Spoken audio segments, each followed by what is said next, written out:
मेरे प्यारे बच्चों, देखिए C TET, UP TET, super TET के बच्चे पद्यांश देखें। जैसा कि आप लोगों ने कहा था कि हमें पद्यांश के बारे में बताइए मैम, तो मैं आपको बता रही हूँ। पहला है आपका, शोको नाश्यते धैर्यम, शोको नाश्यते श्रुतम, शोको नाश्यते सर्वम, नास्ति शोक समो रिपुः। देखिए, चूंकि ये मैं चैनल पे डालूंगी तो मैं अपने 6, 7, 8 वाले बच्चों से भी कहूँगी, या जो भी बच्चे इसे सुन रहे हों उन सब से कहूँगी कि ज्ञान जो होता है वो व्यर्थ नहीं होता है। इस श्लोक को सुनिए और इससे जो अर्थ निकल रहा है उसको समझिए और अपने जीवन में लाइए। ओके, क्योंकि ज्ञान जब तक हमारे आचरण में, हमारे व्यवहार और स्वभाव में न दिखाई दे, वो ज्ञान व्यर्थ है। तो आप लोग ध्यान से इस श्लोक का अर्थ सुनिए। परीक्षा के लिए तो इम्पोर्टेंट है ही, जीवन के लिए भी बहुत ही महत्वपूर्ण है। ओके, शोको नास्यते धैर्यम, शोको नास्यते श्रुतम। शोक मीन्स चिंता, सोचना। जो चिंता होती है ना, वो हमारे धैर्य को नष्ट कर देती है। धैर्य का नष्ट होने का मतलब होता है, अगर धैर्य नष्ट हो जाता है तो इंसान क्रोधित होता है, गुस्सा करता है, लड़ाई करता है, झगड़ा करता है, वहीं से सब कुछ शुरू हो जाता है। तो जो शोक है, जो चिंता है, वो हमारे धैर्य को नष्ट कर देता है। जब धैर्य नष्ट हो जाता है तो सब कुछ नष्ट हो गया। धैर्य से ही तो इंसान को सब चीज़ की प्राप्ति होती है। तो शोको नाशते धैर्यम, शोक से धैर्य का नाश हो जाता है। और शोको नाशते सतम, शोक से ज्ञान का भी नाश हो जाता है। जो चिंता है, चिंता से हमारी बुद्धि भी नष्ट हो जाती है, हमारा ज्ञान भी नष्ट हो जाता है। शोको नाशते सर्वम, शोक से सब कुछ नष्ट हो जाता है। नास्ति शोक समो रिपुः, शोक से बढ़कर कोई शत्रु नहीं है। अर्थात चिंता से बढ़कर कोई दूसरा शत्रु हमारे जीवन में नहीं है। अतः हमें चिंता नहीं करना चाहिए, हमें कर्म करना चाहिए। जो हम चिंता करके अपने को डिप्रेशन, माइग्रेन, हाइपरटेंशन, न जाने कितने रोगों को निमंत्रण दे देते हैं, तो हमें वो चिंता नहीं करनी चाहिए। हमें कर्म करना चाहिए और अपनी चिंता को दूर करना चाहिए। ओके, नेक्स्ट क्वेश्चन है, गौरवं प्राप्यते दानात् न तु वित्तस्य संचयात्, स्थितिरुच्चैः पयोदानां, पयोधि नामधः स्थितिः।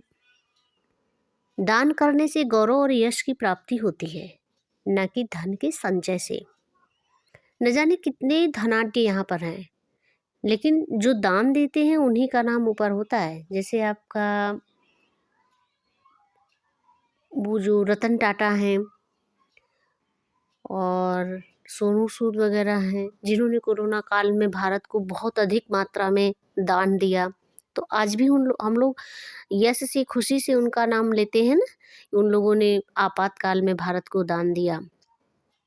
तो दान देने वालों का यश और कीर्ति बढ़ती है, धन के संचय करने वालों की नहीं। स्थिति रोच्य पयोधानाम, पयोधीनाम मदः स्थिति। जिस प्रकार से बादल की स्थिति होती है ना, कि वो आकर के जल देता है, बादल आता है तो बारिश होती है, समुद्र आता है तो बारिश नहीं ना होती है। समुद्र तो संचय करता है, एक स्थिर जगह पे विद्यमान रहता है। तो उसकी उतनी यश नहीं है, उसकी उतनी खुशी नहीं है, क्योंकि समुद्र के पास सब नहीं जा पाते हैं।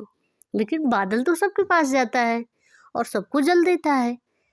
तो बादल की यश और कीर्ति अलग है ना, महान है। बादल के आने से सब लोग खुश होते हैं। सद्भिस्तुलीलया प्रोक्तम, तीसरा श्लोक देखिए, सद्भिस्तुलीलया प्रोक्तम शिला लिखितम अक्षरम, असद्भिः सपथेनापि जले लिखितम अक्षरम। सज्जनों ने यदि हंसी में भी कुछ कह दिया है ना, सद्भिस्तुलीलया प्रोक्तम, हास परिहास पे भी अगर सज्जनों ने, सच्चरित्र वालों ने, अच्छे विचार व्यवहार वालों ने कुछ कह दिया है, तो उसे भी लोग शिलालिखित समझते हैं। शिलालिखित का मतलब अटल, कि ये सही है, विश्वसनीय है, ये व्यक्ति जो भी कह रहा है सब सही कह रहा है, क्योंकि वो विश्वसनीय व्यक्ति होता है, विश्वसनीय आचरण वाला होता है, सत सज्जन होता है।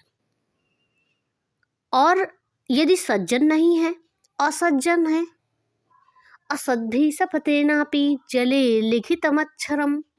अगर उसका व्यवहार अच्छा नहीं है, आचरण अच्छा नहीं है, स्वभाव अच्छा नहीं है, अविश्वसनीय है, असज्जन है, तो अगर वो कसम खाकर भी कुछ कह रहा है ना, शपथ खाकर भी अगर वो कुछ कह रहा है, तो उनकी बात पे कोई विश्वास नहीं करेगा। उनकी बात कैसी रहेगी? जैसे जल पर लिखे के समान होगा।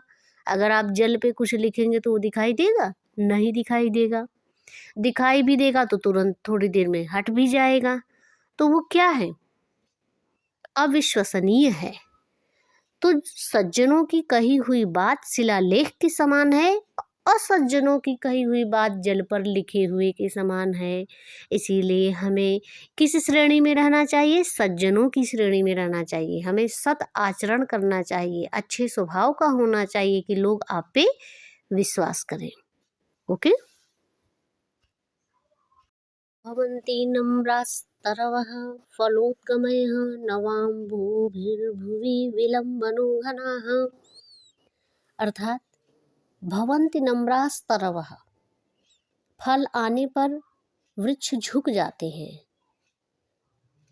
भवन्ति नम्रास्तरवः फलोद्गमयः, फल आने पर वृक्ष झुक जाते हैं। नवाम्भुभिः भूरि विलम्बिनो घनाः, पानी से युक्त होने पर बादल नीचे आ जाते हैं। अनुद्धताः सत्पुरुषाः समद्भिः स्वभाव एवेषा परोपकारिणाम्। अर्थात समृद्धि या ज्ञान अधिक आने पर सज्जन पुरुष झुक जाते हैं। यह परोपकारियों का स्वभाव है। अर्थात जब पेड़ पे बहुत ढेर सारे फल लग जाते हैं ना, तो वजन से पेड़ जो होता है नीचे की तरफ झुक जाता है। और जब बादल आ जाता है, घने घने बादल जब आकाश में आते हैं, तो बादल भी झुक जाता है। और यही लक्षण पुरुषों में भी होता है। जिस सज्जन पुरुष में ज्ञान अधिक आ जाता है, जिसमें समृद्धि अधिक आ जाती है, वो पुरुष भी स्वभाव और व्यवहार से नम्र हो जाते हैं। और यही परोपकारियों का स्वभाव है। काष्ठा दग्निजार्यते मध्यमानात् भूमिस्तोयं खन्यमाना ददाति। अर्थात लकड़ी को जब हम आपस में रगड़ने या मथेंगे तो उसमें अग्नि उत्पन्न हो जाती है।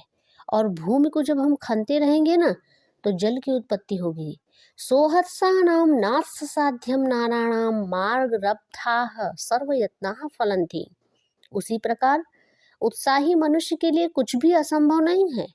कोई भी कार्य प्रारंभ किया और सभी प्रकार का यत्न किया तो निश्चय ही सफल होंगे। कितना बढ़िया दृष्टांत है। मैं सभी बच्चों से इसीलिए कहती हूँ, इसे आप लोग ध्यान से सुनिए। सभी प्रकार के बच्चे, चाहे वो जिस क्लास के भी हों, ज्ञान सबके लिए आवश्यक है और ज्ञान ग्रहण करने की कोई उम्र नहीं होती है। एक बार इस श्लोक को संक्षेप में फिर से सुन लीजिए। भवन्ति नम्रास्त्रवः फलोद्गमयः नवाम्भूभिर्भुविलम्बिनोर्घनाः। अर्थात फल से लदे हुए वृक्ष हमेशा झुके होते हैं। बादल, जितने घने बादल होंगे उतने ही नीचे की ओर झुके होंगे। अनुद्धृताः सत्पुरुषाः समृद्धिः स्वभाव एवेषा परोपकारिणाम्। अर्थात जो पुरुष जितना ही समृद्धशाली और परोपकारी होगा, ज्ञानी होगा, वो उतना ही नम्र व्यवहार का होगा। काष्ठादग्निर्जायते मध्यमानात् भूमिस्तोयं खन्यमाना ददाति। अर्थात हम लकड़ियों को आपस में जितना रगड़ेंगे उतना ही अधिक आग उत्पन्न होगी। और भूमि को हम जितना ही खनेंगे उतना ही जल प्राप्ति का संयोग होगा। अर्थात अगर हम पृथ्वी को खनते जा रहे हैं तो हमें जल मिलेगा ही, कहीं न कहीं तो जल मिलेगा ही। उसी प्रकार से सोहत्सानाम नास्य साध्यम नराणाम मार्गरब्धाः सर्वयत्नाः फलन्ति। जो उत्साही मनुष्य होते हैं ना, उनके लिए कुछ भी असंभव नहीं होता है।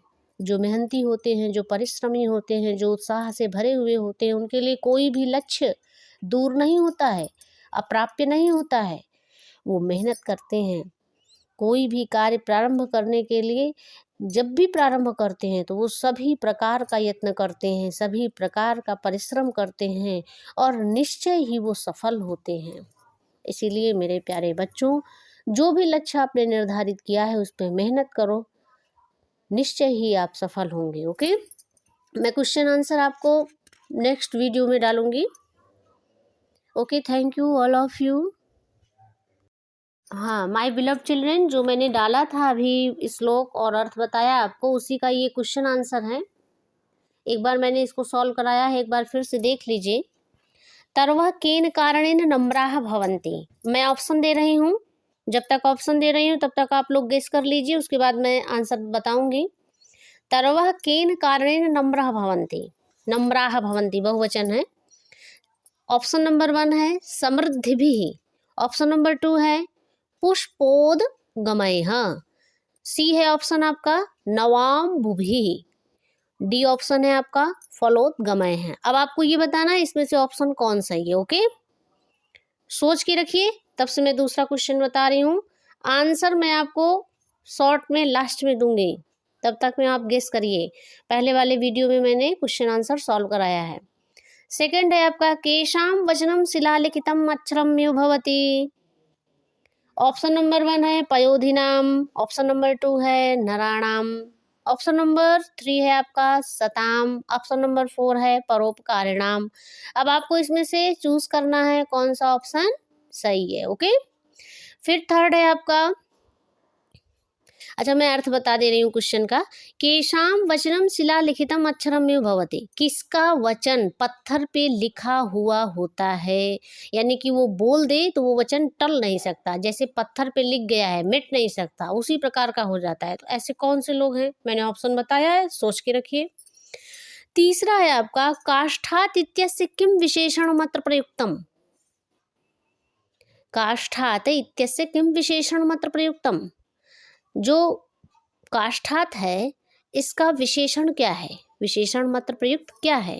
पहला है मध्यमानात, बी है शोकात, सी है संचयात, डी है दानात। इसमें से कौन सा सही है सोचिए, फिर अभी मैं लास्ट में बताती हूँ।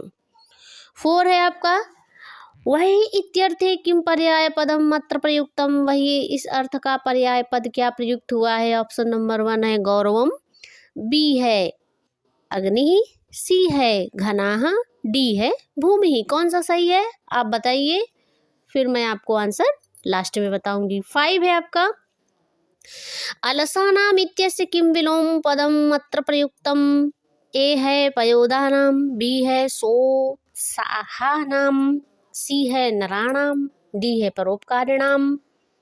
सोचिए फिर आंसर दीजिए। 6 है जायते इति क्रियापदस्य कर्तृपदम किम,